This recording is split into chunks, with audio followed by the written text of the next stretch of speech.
हस्तिनापुर को दुर्योधन ने स्वयं मिटाया, किसी और ने नहीं मिटाया हस्तिनापुर को, दुर्योधन ने मिटाया। उसकी उल्टी सीधी सोच, उसकी उल्टी सीधी चीजों से पूरा हस्तिनापुर मिट गया। जर्मनी को किसी ने नहीं मिटाया, जर्मनी को हिटलर ने खुद मिटा लिया, बर्बाद कर दिया। पूरी जर्मनी की बर्बादी का कारण हिटलर रहा। नहीं तो जर्मनी को कोई ना, अमेरिका में कभी कोई नहीं हरा पाता। वो तो हिटलर मूर्ख से जैसा आदमी था, उसने पूरी जर्मनी को खत्म कर दिया। जापान के बादशाह ने पूरे जापान को बर्बाद कर दिया, परमाणु बम गिरवा दिया अपने ऊपर। उसकी उल्टी सीधी नीतियां, उसके उल्टे सीधे कर्म, उसकी उल्टी सीधी सोच, पूरा जापान बर्बाद हो गया। पाकिस्तान को हिंदुस्तान की आर्मी थोड़ी मारेगी कभी, कोई जरूरत नहीं, परवेज मुशर्रफ खुद ही पाकिस्तान को बर्बाद कर लेगा। तुम्हारे एटम बम, तुम्हारी मिसाइल, तुम्हारी तोप टैंक, तुम्हारी सेना की जरूरत ही नहीं पड़ेगी पाकिस्तान को खत्म करने के लिए। परवेज मुशर्रफ जैसे शासक कर जाएंगे, खुद ही पाकिस्तान अपने आप खत्म हो जाएगा, और खत्म ही हो रहा है, खुद ही एक दूसरे को मार डालेंगे, खत्म हो जाएंगे, फिनिश।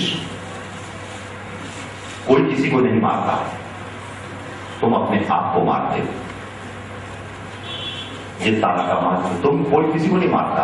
तुम्हारी उल्टी सीधी नीतियां, तुम्हारी उल्टी सीधे कर्म, तुम्हारी उल्टी सीधी सोच, तुम्हारी उल्टी सीधी फॉलोइंग ही तुमको खत्म करती है।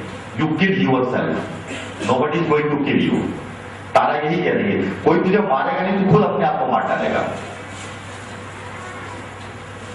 ये बहुत बड़ा एक तरह से जिसे कहना चाहिए कि बहुत बड़ी ट्रेजेडी है, बहुत बड़ा अवसाद है कि आदमी को कोई नहीं मारता, आदमी अपने आप को मार लेता है। मैंने इतने बड़े बड़े उदाहरण दे दिए, वर्ल्ड में कहीं भी जाके देखो, किसी भी कंट्री को किसी ने खत्म नहीं किया। सद्दाम हुसैन ने ईरान को खुद ही खत्म कर दिया,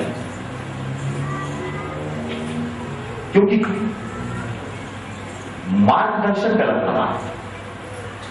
20 साल बाद लोगों ने, 20 साल बाद जापान माफी मांगता है कि हम गलत राह पे चले थे।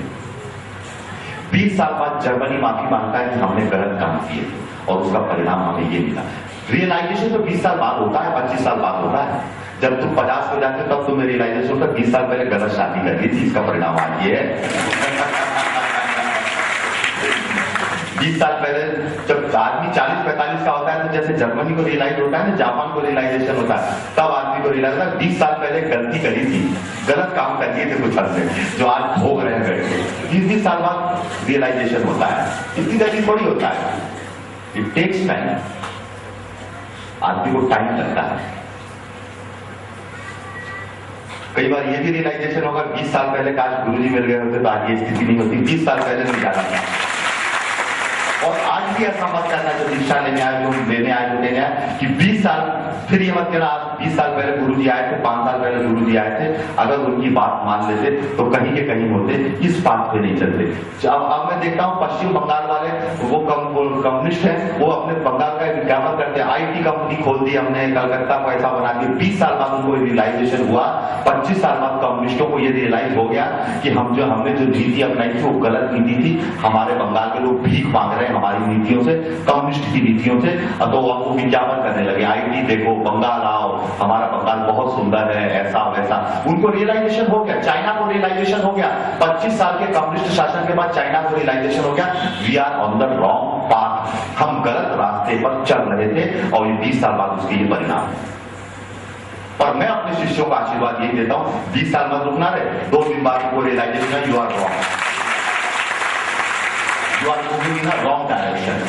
2 दिन बाद तो रियलाइज, 20 साल तो बहुत लंबे होते हैं, 20 साल कौन इंतजार करेगा। 2 दिन बाद ये रियलाइजेशन होना चाहिए कि तुम गलत रास्ते पे चल रहे हो, सही रास्ते पे चलो, corrected.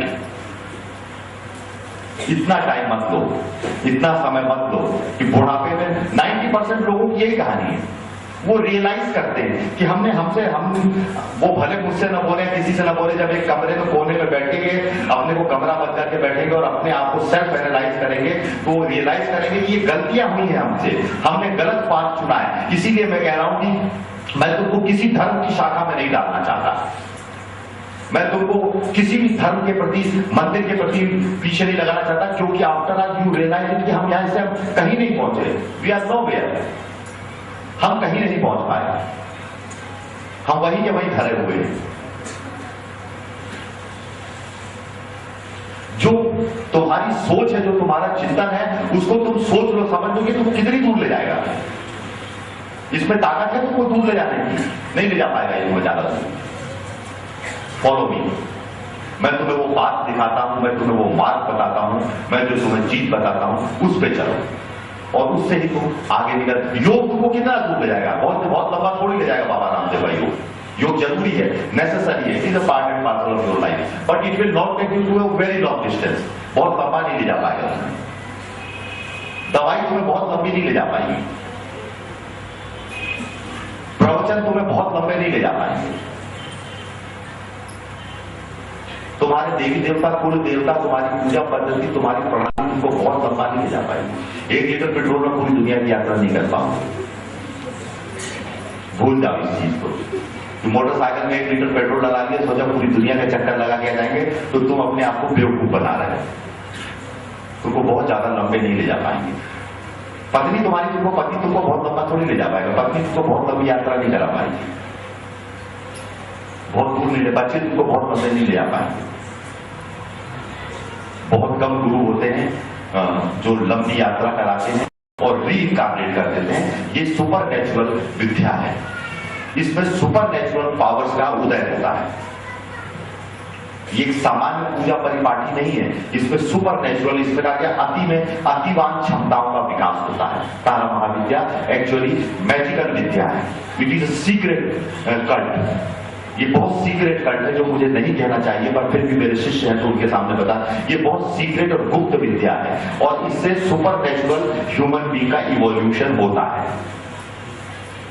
Evolution of a normal human being कोई बहुत बड़ी बात नहीं, नॉर्मल ह्यूमन बीइंग्स तो बहुत मिल जाएंगे, but super natural human being का evolution is a tough job. और इसमें रीइनकार्नेशन भी किया जाता है। इसमें एक आदमी को फिर से जन्म देने की प्रक्रिया भी की जाती है। इसमें यह किया जाता है कि वट आप जो प्रेजेंट में हैं उसके उस फॉर्म को खत्म करके, जो कि शव पे खड़ी है और अछोपी शिव इनके सर पे बैठा है, उस फॉर्म को डेड करके इसमें से दूसरा इवोल्यूशन किया जाए। इसमें से दूसरा व्यक्तित्व जो इसके अंदर छिपा हुआ है, जो बहुत दिनों से दबा हुआ है, इसको इवॉल्व करके निकाला जाए। It is a tough process. एक जीवन को चलाने के लिए billions of tons of energy की जरूरत पड़ती है, सुपर एनर्जी की जरूरत पड़ती है, और वो super energy evolve human beings में से ही की जाती है। वो ताकत, इसका तारा का साधा कहता है मैं ये कर सकता हूं, मैं ये कर दूंगा, मैं ज्योतिर्लिंग बना दूंगा, मैं इस ज्योतिर्लिंग से पावर उठा के ले जाऊंगा, मैं दूसरा मुंबई बसा दूंगा। ज्यादा प्रतिभावान होंगे, ज्यादा क्षमतावान होंगे, ज्यादा डेडिकेटेड होंगे, ज्यादा एनर्जेटिक होंगे, ज्यादा पॉलिश होंगे, ज्यादा चमकदार होंगे और ज्यादा नैतिक बन लिए हुए होंगे, ज्यादा चारित्रिक बन लिए होंगे। मैं अपना जहां खुद बसा दूंगा।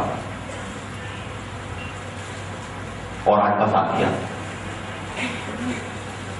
ये मैं क्या है? ये मैं का अनुसंधान है। जब तक मैं को नहीं समझा, लोग तो अभी आएगा कोई मैं की बुराई कर देगा, मैं ऐसा तो मैं वैसा। मैं का मतलब ये है कि आपके अंदर जो मैं है उसको वो कितना पावरफुल है ये समझ लेना।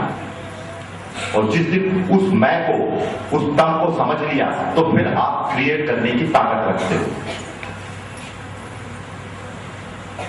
और फिर आप बसा सकते हो कुछ भी। ये मैं से ही तो निकाला गया है सब कुछ।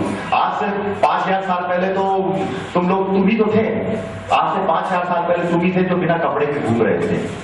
आज से 5000 साल पहले तुम ही थे जो मोमबत्ती की रोशनी में बैठे हुए तो गुफाओं में रह रहे थे। आज से 5000 साल पहले ही तो तुम ही तो थे जो पेड़ के ऊपर रहते थे। पर उसमें से, उस मैं में से तुम आज निकाल के खड़े किए गए हो। आज से 5000 साल पहले तुम थे जो भोजपत्र पे लिखते थे। तब तो न कंप्यूटर थे, न मशीन थी, न टेलीफोन थे, न ये मकान था, न ये बिजली थी, न ये भोगू थे, कुछ नहीं था, पर थे तुम। और उन तुम में से, उन्हीं तुम लोगों में से तुमको निकाला गया है। कोई पेड़ से न तुम पेड़ पे लटक के पैदा हुए हो, ना मैं पेड़ पे लटक के पैदा हुआ। ऐसा नहीं कि मैं भी आम के फल के समान पेड़ पे पैदा होता हूं या तुम पेड़ के ऊपर पैदा हुए हो। न तुम कभी पेड़ पे पैदा हुए, न मैं कभी पेड़ पे पैदा हुआ। हम दोनों ही कहीं से आए हैं, कहीं किसी के गर्भ से निकलकर आए हैं। और उसी में से आज का मनुष्य निकाला गया है। ज्यादा चेतनावान, ज्यादा बुद्धिमान, ज्यादा इंटेलिजेंट, ज्यादा सुविधाओं से युक्त, ज्यादा चीजें। और कल इन्हीं में से, तुम्ही में से कुछ और भी निकालना पड़ेगा। इंटेलिजेंट, ज्यादा सुविधाओं से युक्त, ज्यादा चीजें। और कल इन्हीं में से, तुम्ही में से कुछ और भी निकालना पड़ेगा, तुम्ही में से बुद्ध भी निकालना पड़ेगा। और ये मैं ये कहता है, मैं बुद्ध से कम नहीं हूं। तुम बुद्ध के पीछे मत भागो, तुम महावीर के पीछे मत भागो, तुम गीता के पीछे मत भागो, तुम सो एंड सो के पीछे मत भागो, तुम निकलेश्वरानंद के पीछे मत भागो। मैं उससे कम नहीं हूं, उससे 20 ही हूं, उससे 19 का भी नहीं हूं।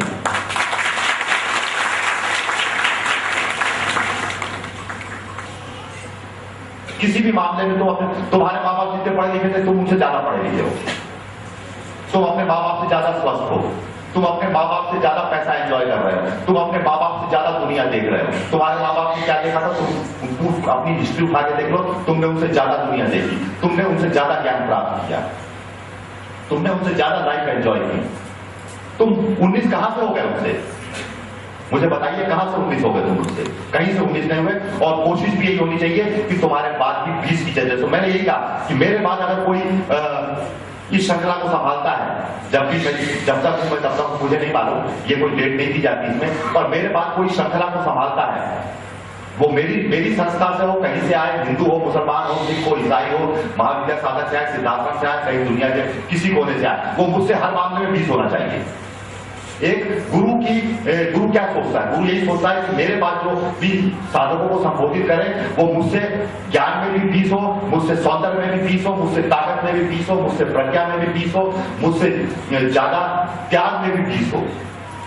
मुझसे कहीं भी 19 होगा तो ही इज रिजेक्टेड, वो यहां नहीं बैठ सकता। No, he is not allowed. जब तक कि वो मुझसे हर मामले में 20 नहीं होगा, तब तक वो यहां बैठने का अधिकारी है ही नहीं।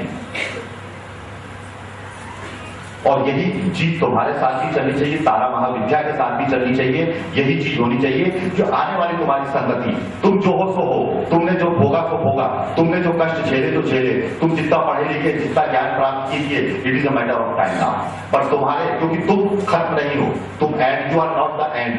तुमसे दुनिया खत्म नहीं हो रही, तुमसे दुनिया शुरू होगी। आगे की दुनिया में जो भी तुमसे शुरू हो, वो तुमसे 20 हो, 19 बिल्कुल भी मैं बर्दाश्त नहीं करता। तुम्हारी संतान तुमसे हर मामले में 20 हो, तुमसे ज्यादा पढ़ी लिखी हो, तुमसे ज्यादा प्रज्ञावान हो, तुमसे ज्यादा पैसे वाली हो, तुमसे ज्यादा इंटेलिजेंट हो, तुमसे ज्यादा सुंदर हो, तुमसे हर मामले में ज्यादा शक्तिशाली हो, तुमसे ज्यादा स्वस्थ हो, तुमसे ज्यादा निरोगी हो, तो तुम्हारे को संतान उत्पन्न करने का हक है।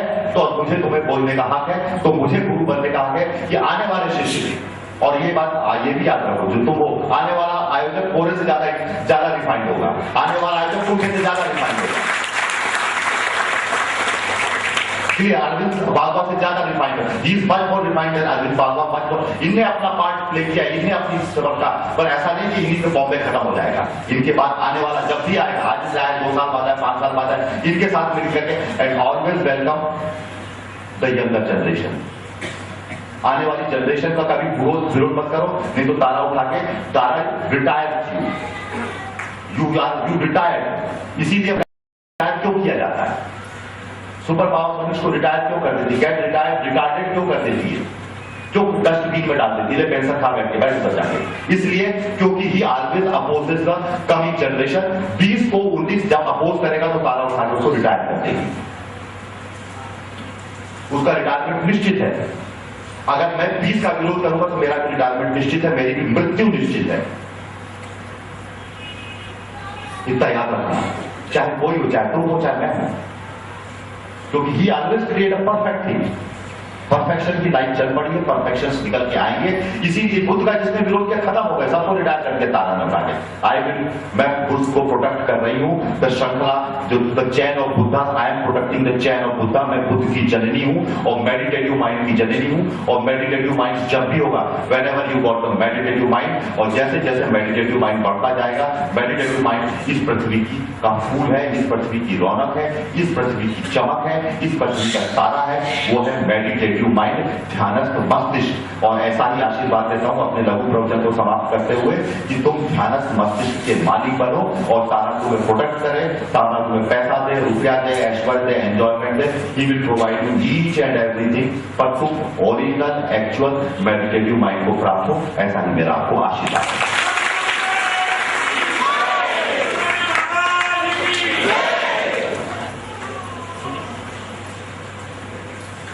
करता हूँ। मैंने समझा दिया आपको, दीदी माता जी आपको संबोधित करेगी और शुरुआत तो नहीं करनी चाहिए, तारानुष्ठान